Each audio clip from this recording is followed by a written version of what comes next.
I got Gotland. Hi everybody, I'm Kara, that's Fred, and we're trying Gotland today. I have two different preps, which was actually an accident. I forgot I had already bought one when I bought the other, but it's fine, because I get to really experiment with this one. Let me tell you a little bit about Gotland, some info out of my Fleece and Fiber source book. They are a Swedish breed that was developed in the early 1900s, usually gray or silver in color, like so, but they do come in black, white, and browns. The book says that Gotlands resemble mohair or English longwools.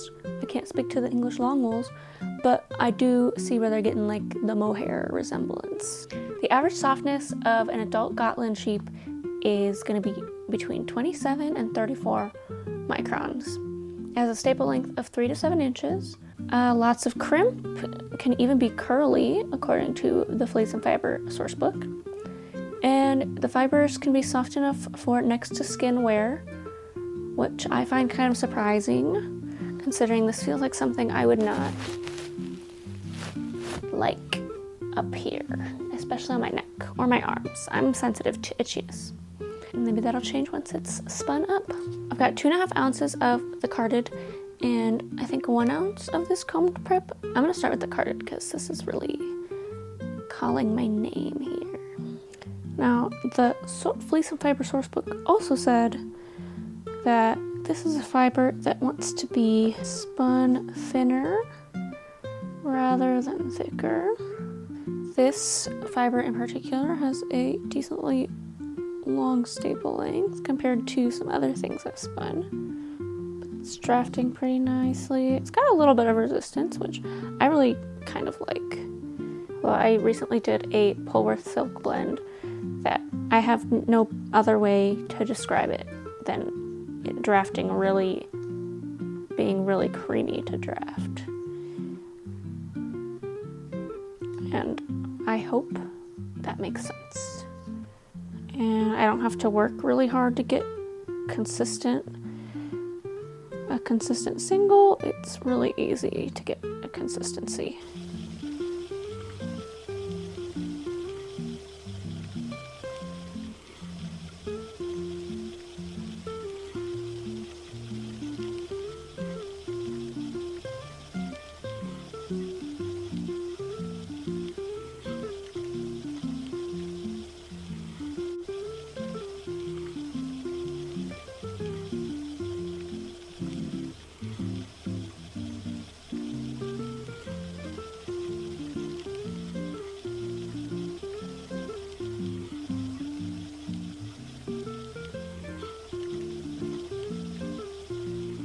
So here's the yarn, or the single, that's been coming out so far. I'm pretty into it. I love this color. I like the little fuzziness it's got going. It reminds me of this Icelandic yarn I just finished knitting a vest with that kind of had its own halo. Like, it looks like a carry-along, but it was not. It's not the squishiest squish I've ever squished. But I'm enjoying it. So I'm gonna switch bobbins and try the carded prep now. Ooh, this is obviously much silkier.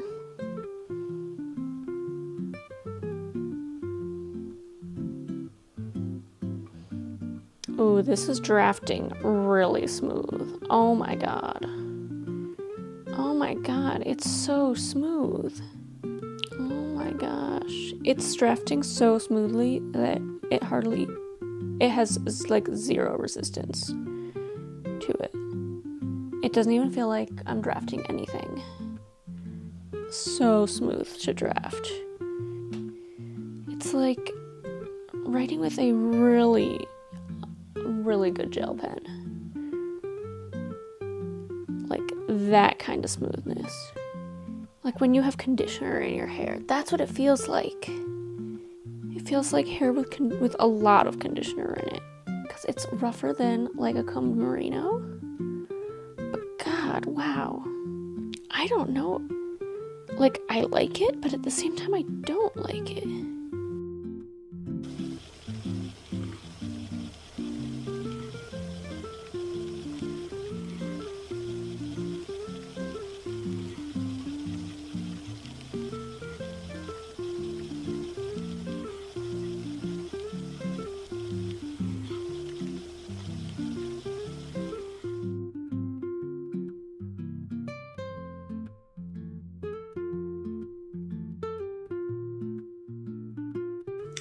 My microphone died. Oops. I'm gonna spin these two up and be back for playing.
And here's both of those spun up. I love both of them. Let's skein them. Here they are skeined up. Again, I'm obsessed with both of them. And upon further investigation, the card prep might have actually been a lamb fiber, which is why it was so stupid, silky, smooth.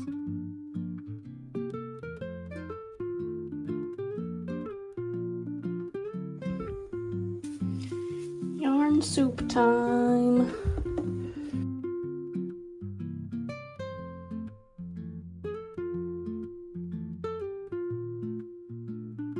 And now to give it a good thwack. I did this to kind of full out the yarn and set the twist. Plus, it's just kind of fun.